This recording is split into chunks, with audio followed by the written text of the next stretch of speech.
हरिओम प्रभु जी। आज नववर्ष का पहला दिन है और संधि काल का दूसरा वर्ष। इस नववर्ष के उत्सव पर आप सभी को श्री बाबा जी का शुभाशीष और हमारी शुभकामनाएं। प्रभु जी, बहुत दिनों से आप लोगों से संवाद नहीं हुआ तो बहुत सारे मेल आए। हमने कहा कि बाबा जी ने मुझे किसी विशेष कार्य का निमित्त बनाकर कहीं भेज दिया है और वह निमित्त का भी शेष कार्य पूरा होना है, इसलिए आप लोगों से संवाद नियमित नहीं हो पा रहा है। और हमने ये भी कहा था कि नए वर्ष पर हम आप सबसे संवाद करेंगे। इसके बाद मेल आए कि हमारा नव वर्ष तो मार्च में होता है, ये तो पाश्चात्य देशों का नया साल है। प्रभु जी, ऐसे 2-3 मेल आए कि ये हमारा नया वर्ष नहीं है। प्रभु जी, हमें इस सब से ऊपर उठना है। ये हमारा वर्ष, ये उसका वर्ष, ये हमारा धर्म, ये उसका धर्म, ये हमारा देश, ये उसका देश, ये हमारी जाति, ये उसकी जाति, ये हमारा संप्रदाय, ये उसका संप्रदाय। प्रभु जी, इस सब से ऊपर उठना है। ईश्वरीय नियम तो पूरी पृथ्वी के लिए एक है। धरती पर जितने भी जीव हैं सब में परमात्मा का अंश है, सभी परमात्मा स्वरूप हैं। उस भाव से देखें, सबके उत्सव हमारे उत्सव, सबके पर्व हमारे पर्व, सबके धर्म हमारे धर्म, सबके वर्ग हमारे वर्ग। प्रभु जी, जो सनातनी परंपरा है, जो भारतीय संस्कृति है, सभ्यता है, उसी से ये सब निकला है। इसके मूल में तो भारतीय संस्कृति और सभ्यता ही है। जैसे जैसे विकास होता गया, चीजें विस्तार लेती गईं, बंटती गईं और लोग बंटते गए। हमारे यहाँ तो कहा है ना, वसुधैव कुटुंबकम। सब पूरा विश्व ही हमारी परिवार है, हमारा परिवार है। ऐसा है प्रभु जी। आप देखें तो कितनी अच्छी बात है कि भारत विभिन्न धर्मों, पर्वों, वर्गों, उत्सवों का देश है। हर दिन कोई ना कोई उत्सव होता है। दक्षिण भारत में, उत्तर भारत में, पश्चिम भारत में, पूर्व उत्तर भारत में। और अब तो चूंकि सबके लोग सब जगह हैं, इसलिए हर दिन उत्सव है।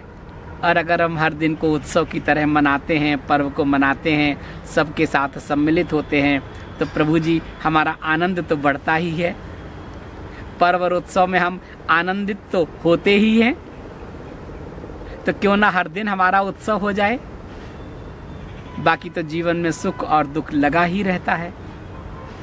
कई जगह जो नया वर्ष होता है ना प्रभु जी, उसी दिन जो नीम की पत्ती की जो कोपल होती है ना, वो कोपल और गुड़ खाते हैं या शहद खाते हैं। पता है क्यों? नीम कड़वा होता है, शहद मीठा होता है, गुड़ मीठा होता है। तो ये संदेश देता है कि ये जीवन खट्टी मीठी यादों के साथ आगे बढ़ता है। सुख और दुख इस जीवन के साथ चलते हैं, तो हमें दोनों का अनुभव हो पहले दिन। और हम प्रार्थना करें ईश्वर से कि प्रभु हमें इतनी शक्ति दे कि ये नीम की जैसी कड़वाहट भी हमारे लिए शहद बन जाए, और शहद जैसी स्थिति भी हो तो हम लोगों की कड़वाहट को दूर कर सकें, उनके लिए हम शहद बन जाएं। ये संकल्प हमें लेना है प्रभु जी। इस सब से ऊपर उठना है। अलग धर्म, कितने देवी देवता हैं। भारत की परंपरा देखिए, भारत की संस्कृति में देखिए कितने देवी देवता हैं, कितने भगवान हैं, कितने उत्सव हैं, कितने पर्व हैं, लेकिन मूल में तो सबके एक ही है। एक से ही सब है प्रभु जी, और सब में एक ही है। ये भाव अगर आ जाए हमें, तो भारत की तरह पूरी दुनिया को हम इसी भाव से देख सकते हैं और उनके साथ जी सकते हैं, उनके उत्सवों में शामिल हो सकते हैं। प्रभु जी इसको ऐसे समझ लो, अपने घर परिवार से समझ लें और क्लैरिटी आ जाएगी। हमारे दादा, मान लीजिए हमारे बाबा दादा जो भी कहें, ग्रैंडफादर, उनके 4 बच्चे, 4 लड़के और उनके भी बच्चे बड़े बड़े हो गए, और उनके बच्चे कहीं जन्म हुआ, कहीं पले बढ़े, कहीं शिक्षा ली, कहीं नौकरी की। कोई दक्षिण भारत में है, कोई उत्तर भारत में है, कोई हिमालय में है, कोई यूरोप में है, कोई लंदन में है, कोई कहीं, सब अलग अलग हैं और सब अपने अपने आनंद में हैं। अब उन सबसे पूछो तुम्हारे ग्रैंडफादर कौन है? एक, चाहे वो लंदन में रह रहा है, उससे पूछो ग्रैंडफादर कौन है। दक्षिण भारत में है, उत्तर भारत में, कहीं भी हो, सबके दादा तो एक ही हैं प्रभु जी। भले ही वो किसी भी संप्रदाय से जुड़ गए हों, भले ही वो किसी भी धर्म से जुड़ गए हों, भले ही वो किसी भी स्वरूप को अपना इष्ट मानते हों, शिव की पूजा करते हों, विष्णु की पूजा करते हों, कृष्ण की पूजा करते हों, देवी की पूजा करते हों, लेकिन उन सब से पूछो, उन 4 बेटों के बच्चों से, तुम्हारे ग्रैंडफादर कौन है, दादा कौन है, एक ही नाम बताएंगे सब। ऐसे ही प्रभु जी ये जितने भी देवी देवता हैं दुनिया भर में, सबके मूल में एक ही है, आदि शिव। आदि शिव से ही सृष्टि का उत्पत्ति हुई है, संचालन हो रहा है। और हम लोग जो चैत्र मास की, चैत्र की प्रतिपदा से अपना नववर्ष मनाते हैं, तो ये भी है कि उस दिन सृष्टि का प्रारंभ हुआ था। ब्रह्मा ने उसी दिन सृष्टि की रचना की थी उजाले में, और सूर्य को उसका साक्षी बनाया था। ये तो कभी हम बाद में बात करेंगे, क्योंकि ये तो मार्च में आएगा, चैत्र की प्रतिपदा, हमारा नव वर्ष। लेकिन प्रभु जी 1 जनवरी को नया वर्ष भी तो पूरी दुनिया के तमाम देशों में सबने, लगभग सबने अपना लिए हैं। सबकी खुशी ही सबकी खुशी है, भले ही इसकी उत्पत्ति कहीं से भी हुई हो, लेकिन इसके मूल में ये तय मान लीजिए हमारी भारतीय संस्कृति है, भारतीय सभ्यता है, भारतीय पंचांग है। आपको ये जानकर शायद पता होगा सबको, मैं तो अपने विचार बता देता हूँ। मुझे प्रभु जी ठीक से तिथियों का तो ज्ञान नहीं होता है, लेकिन बहुत पहले, ईसा से भी और पहले, 4000 वर्ष पहले अगर अभी से देखा जाए, तब मार्च ही हमारा पहला नववर्ष होता था। बेबीलोन कैलेंडर की बात करें, मुझे डिटेल में नहीं पता है, लेकिन बहुत पहले मार्च को ही नववर्ष मनाया जाता था प्रभु जी, और 10 महीने होते थे साल के। जनवरी फरवरी तो बहुत बाद में जुड़ा है, कभी इस पर हम बाद में चर्चा करेंगे। तो रोमन कैलेंडर, और उसके बाद में 2400 वर्ष पहले लगभग जूलियस सीजर, आप सब जानते होंगे, उसका नाम सुना होगा, उसने ये नए वर्ष की शुरुआत की जनवरी की, क्योंकि पहले चंद्रमा पर ये जो भी कैलेंडर है ना, जितने भी कैलेंडर हैं आज दुनिया भर में देखें तो कम से कम 20 कैलेंडर हैं अलग अलग।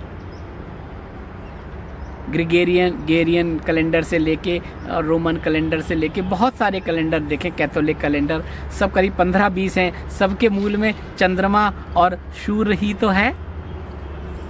और जिन राजाओं ने ये नए वर्ष के अलग अलग तरीके, अलग अलग दिन निकाले, उसकी गणना भी तो इसी पंचांग से हुई। चंद्रमा से होती थी पहले, बाद में सूर्य से होने लगी। खगोल शास्त्रियों ने इसको वो किया। सीजर ने भी जब इसको देखा कि इसको नए वर्ष की तरह करना है, जनवरी का जब प्रचलन शुरू हुआ तब भी खगोल शास्त्री को बुलाया था, शायद सेस्टेरियन नाम था, मुझे ठीक से नाम तो नहीं याद है। वो भारत से गया था प्रभु जी। हमारे शास्त्र, वेद, संहिताएं सब यहीं से बाहर गईं। लोगों ने उस पर अध्ययन किया और बाद में ये मशीनें आई जिससे हम आकाशीय गणना करते हैं और देखते हैं। तो खगोल शास्त्री ने ये तय किया और उसका जन्म जुलाई में हुआ था। तो उसने वो जुलाई महीना रखा, अलग अलग नाम थे लेकिन जुलाई का जुलाई था। और उसके बाद उसकी जगह सीजर की जगह फिर आया था शायद अगस्टन, उसने गद्दी संभाली थी रोम की। आप लोग ये कमेंट मत करना कि ये नहीं ये है, आप लोग मुझे सुधार देना, लेकिन मैं तो आपको बता रहा हूँ। और अगस्टन आया तो उसने कहा अच्छा, जूलियन सीजर ने जुलाई किया था, उसका जुलाई में जन्म हुआ था, मेरा अगस्त में हुआ था, तो ये अगस्टन ने अपने नाम के अनुसार अगस्त कर दिया उसके बाद का महीना। ऐसा हुआ प्रभु जी। और तभी ये तय हुआ था कि 4 साल में फरवरी में एक दिन बढ़ाया जाएगा। और धीरे धीरे उसकी मान्यता बढ़ने लगी। विक्रम संवत की शुरुआत हुई, कल्प हुए, मनवंतर हुए, संवत्सर हुए, इस पर तो कभी बाद में चर्चा करेंगे। आज तो हम नए वर्ष की बात करके और आपको अपनी शुभकामनाएं और बाबा जी का शुभाशीष दे रहे हैं प्रभु जी।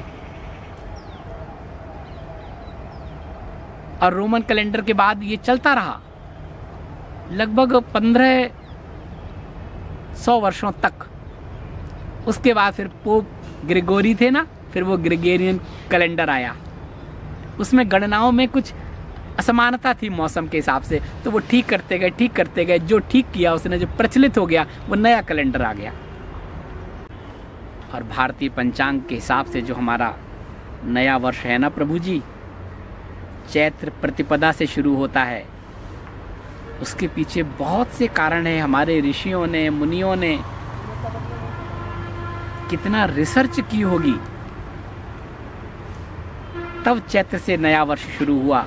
और कहते हैं कि सृष्टि का प्रारंभ भी उसी दिन से हुआ। चैत्र प्रतिपदा के बहुत से उल्लेख हैं प्रभु जी। संवत शुरू हुई, विक्रम संवत। युधिष्ठिर का राज्याभिषेक उसी दिन हुआ था।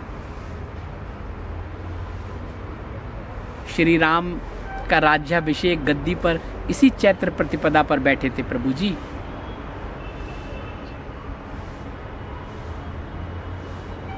यहां तक कहा गया है कि विष्णु जी का अवतार भी इसी दिन हुआ।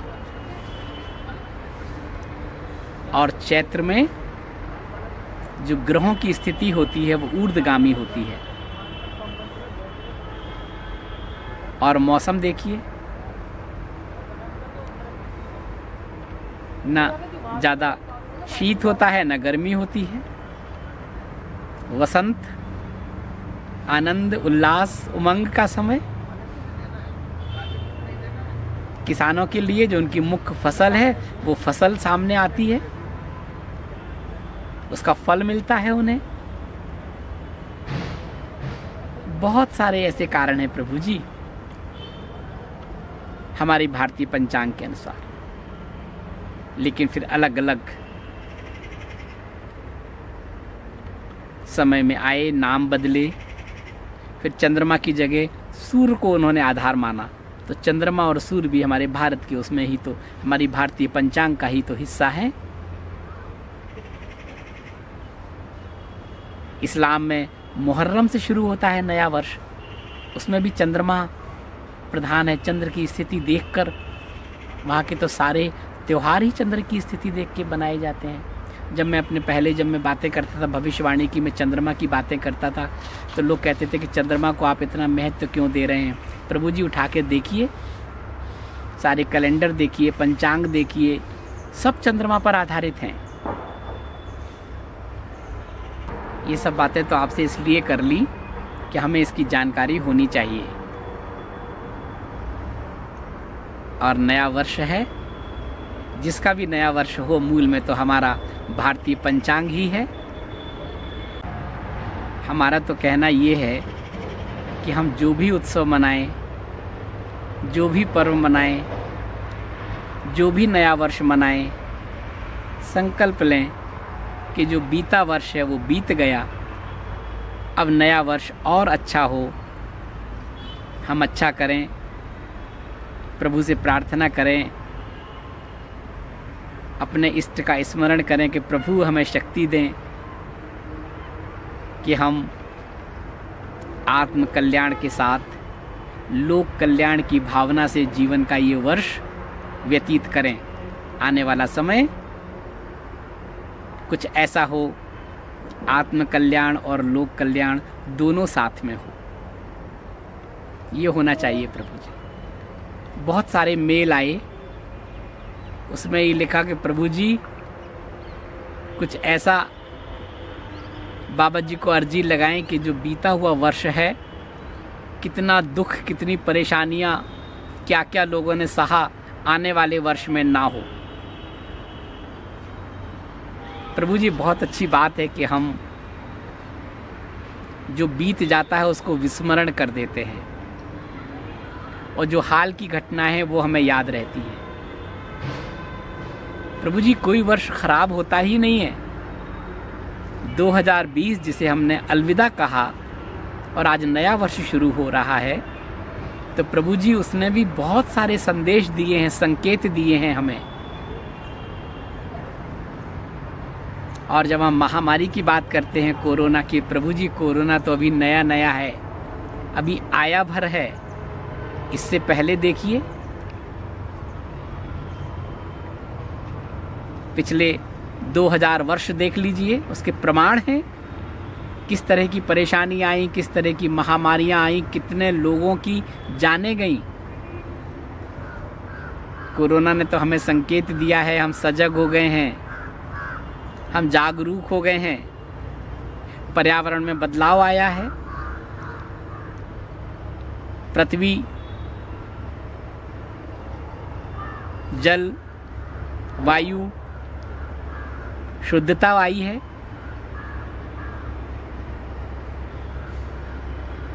हम शुद्ध हो गए हैं। हमने जो हमारे नियम थे शाश्वत, उनका कुछ पालन करना शुरू कर दिया है। खान पान में हमने शुरू कर दिया है, भले ही भय से किया हो, लेकिन किया तो है प्रभु जी। आज तो मीडिया, आप सबको पता हो जाता है पूरी दुनिया में क्या हो रहा है, पहले नहीं पता होता था। लेकिन प्रभु जी, अगर आप 2020 को कहें तो हमने तो कह रहे हैं कि 2020 तो संकेत मात्र है। संधिकाल का पहला वर्ष है, अभी संधिकाल का दूसरा वर्ष है। ये तय करेगा कि आने वाला दशक कैसा होगा। लेकिन प्रभु जी, अगर आप इतिहास में जाएं, आपको पता चलेगा कि इस महामारी ने किस तरह से लोगों को अलविदा कर दिया था इस पृथ्वी से।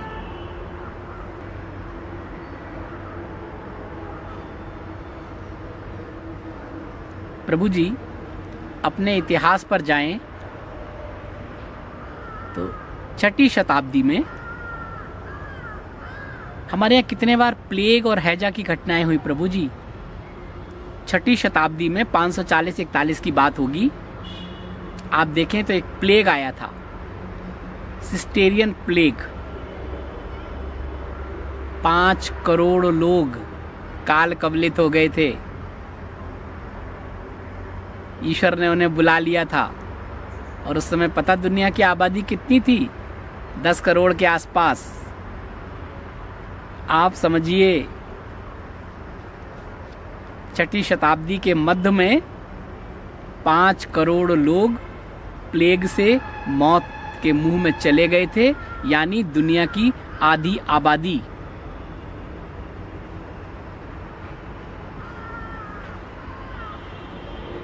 और उसके बाद 68 सदी के बाद फिर 14वीं शताब्दी में के मध्य में फिर एक प्लेग आया था प्रभु जी। और प्रभु जी उसके बाद 14वीं शताब्दी के मध्य में यूरोप और एशिया में फिर ऐसा प्लेग की महामारी आई। 20 करोड़ लोग काल कवलित हो गए। 20 करोड़ अंदाजा लगाइए। कई साम्राज्य खत्म हो गए उस समय। लेकिन मीडिया नहीं था, लोगों को पता नहीं था। आज तो सारा डाटा सुरक्षित है प्रभु जी। आज हम विकसित देशों की बात करते हैं ना प्रभु जी, कि अमेरिका की बात करते हैं कि वहाँ कोरोना से कितने ज़्यादा लोगों की जानें चली गई, कितने लाख लोग मृत्यु को प्राप्त हुए। तो अभी की बात नहीं है, पहले भी ऐसा हुआ। स्मॉल पॉक्स जब आई थी 15वीं शताब्दी के अंत में, प्रभु जी अमेरिका में 2 करोड़ लोग मौत के मुंह में चले गए थे। ज़्यादा आबादी नहीं थी अमेरिका की। आप देखें, मैं बहुत ज़्यादा मैं डाटा पे नहीं जा रहा हूँ, लेकिन 80-90% आबादी खत्म हो गई थी। यूरोप को मौका मिला था विस्तार करने का। स्मॉल पॉक्स बाद में वैक्सीन बनी, लेकिन अभी भी है लोगों के, भारत में भी है, जगह जगह आता है।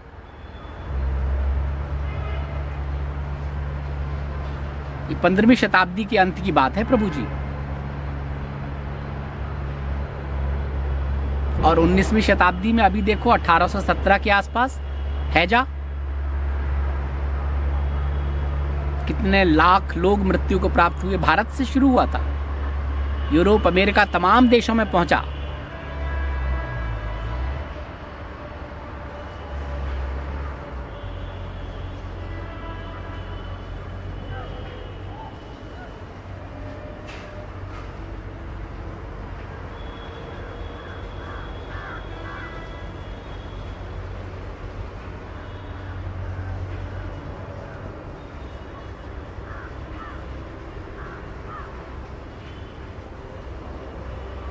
ज़्यादा पीछे ना जाएं प्रभु जी, पिछली सदी के शुरू में दे जाएं, 1918 के आसपास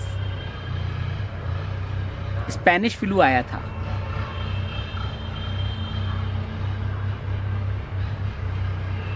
पाँच करोड़ लोग मौत के मुंह में चले गए थे। भारत में ही 2.25 करोड़ लोग। उसके बाद एड्स आया। कोरोना की तो अभी शुरुआत है, इससे पहले कितने फ्लू आए, कितने लोग काल कवलित हो गए। तो हमारे पास सारे डाटा सुरक्षित है ना। 1918 में देखिए प्रभु जी, स्पेनिश फ्लू आया था। 5 करोड़ लोग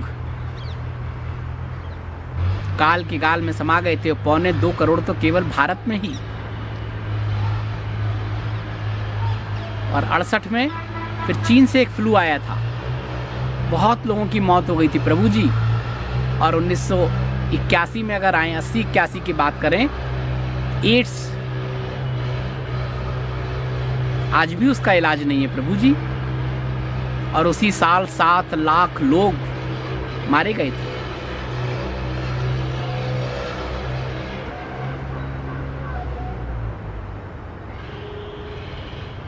और 2009 की बात करें, इसी सदी की, तो स्वाइन फ्लू सबको याद है,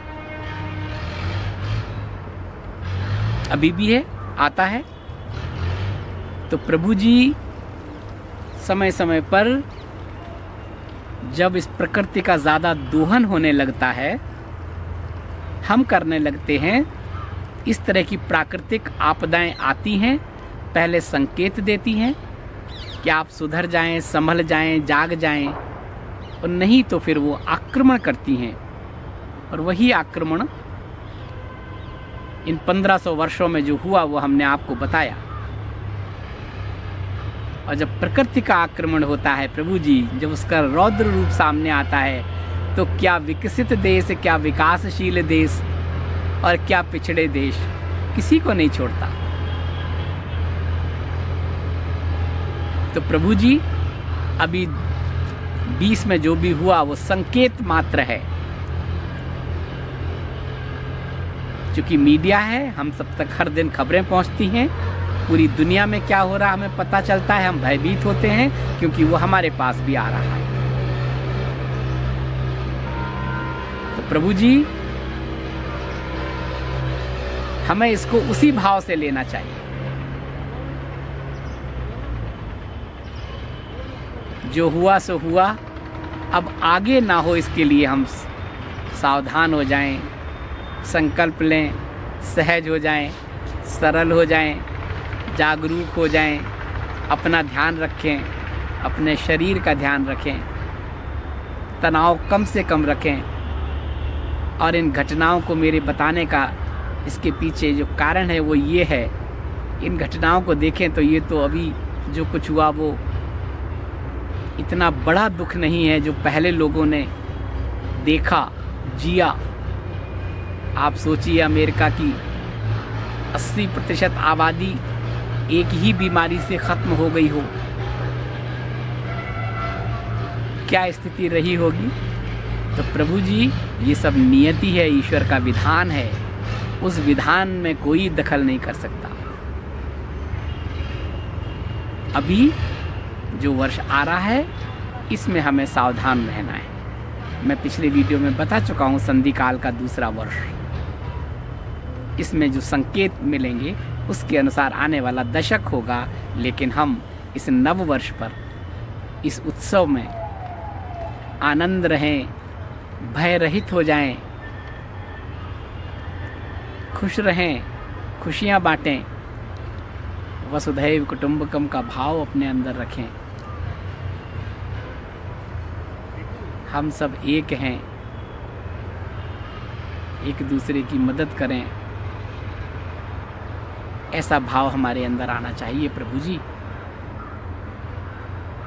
उल्लास हो, उमंग हो, शरणागत हो जाएं ईश्वर के प्रति।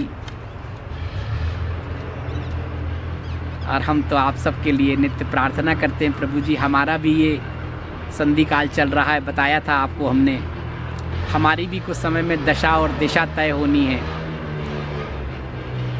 अभी मैं जिस निमित्त से यहाँ हूँ वो अभी शेष है, और वो कार्य पूरा होने के बाद हमारे जीवन की भी दशा और दिशा तय करेंगे बाबा जी, आपसे शेयर करेंगे प्रभु जी।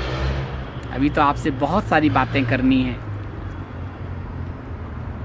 अंतराल ज़्यादा हो गया, लेकिन आप समझ पाएंगे कि मेरा भी संधि काल है, बाबा जी का होमवर्क भी करना है, जो निमित्त बनाया है उसको भी देखना है, और अपने जीवन में जो परिवर्तन होने जा रहा है उस परिवर्तन को भी तैयार करना है, उस परिवर्तन के लिए अपने आप को। ऐसा है प्रभु जी। तो ये नया वर्ष आप सब के लिए शुभ हो, आपकी आंतरिक यात्रा शुरू हो, और जिनकी शुरू हो गई है उनको गति मिले, और जिनकी गतिमान हो गई हो वो हाईवे पर पहुँचें। यही हमारी प्रार्थना है आप सबसे। आपके मेल बहुत आने लगे हैं जब से मैंने दोबारा अपना आईडी बताई है, यात्रा कथा 77@gmail.com। बहुत सारे मेल आने लगे हैं। लेकिन मेरा निवेदन है प्रभु जी, जब कोई विशेष बात हो तब शेयर करें, सुख या दुख।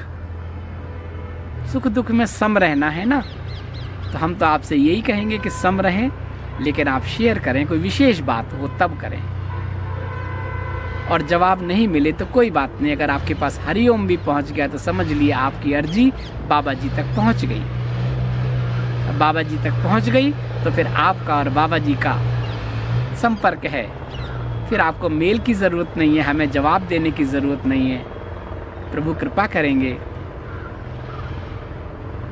आपका मार्गदर्शन होगा, स्वतः ही मार्गदर्शन होगा। ऐसा है प्रभु जी।